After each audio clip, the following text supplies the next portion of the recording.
அண்மை செய்தி. எல்லையில் அப்பாவி மக்களை குறிவைத்து பாகிஸ்தான் தாக்குதல் நடத்தி வருவதால் அங்கு பதற்றமான சூழல் நிலவுகிறது.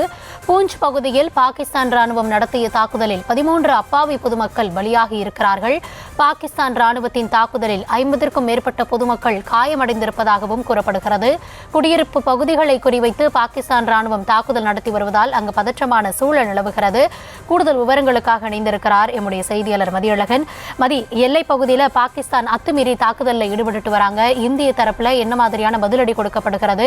மக்கள் பாதுகாப்பான இடங்களுக்கு நகர்த்தப்பட்டிருக்கிறார்களா? என்ன கள நிலவரம்?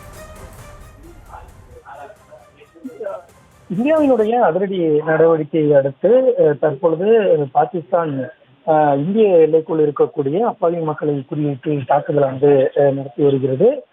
ஜம்மு காஷ்மீரினுடைய பூஞ்ச் பகுதியில் தான் அதிக அளவிலான தாக்குதலை பாகிஸ்தான் ராணுவம் நடத்தி இருக்கிறது. குறிப்பாக இந்திய ராணுவத்தை பொறுத்தவரை பாகிஸ்தான் தீவிரவாதிகளை குறிவைத்து தாக்குதல் நடத்திய நிலையில் இதற்கு பதிலடி தருகிறோம் என்ற பெயரில் பாகிஸ்தான் ராணுவம் இந்திய மக்களை குறிவைத்து அப்பாவி மக்களை குறிவைத்து தாக்குதல் நடத்தி வருகிறது.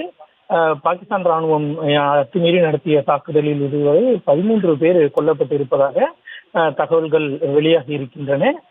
மேலும் எல்லை பகுதியில் இருக்கக்கூடிய மக்கள் அவர்கள் வீடுகளிலிருந்து அப்புறப்படுத்தப்பட்டு பாதுகாப்பான இடங்களில் தங்க வைக்கப்பட்டு இருக்கிறார்கள். மேலும் பாகிஸ்தான் ராணுவத்தினுடைய இந்த அத்துமீறிய தாக்குதலில் 50க்கும் மேற்பட்ட பொதுமக்கள் காயமடைந்திருப்பதாகவும் தகவல்கள் வெளியாகி இருக்கின்றன. குடியிருப்பு பகுதிகளை குறிவைத்துதான் பாகிஸ்தான் ராணுவம் இந்த தாக்குதலை நடத்தி வருகிறது. இதன் காரணமாக பல பகுதிகளில் இருக்கக்கூடிய மக்கள் அவர்கள் குடியிருப்புகளில் இருந்து அப்புறப்படுத்தப்பட்டு பாதுகாப்பான இடங்களில் அவர்கள் தங்க வைக்கப்பட்டு இருக்கிறார்கள்.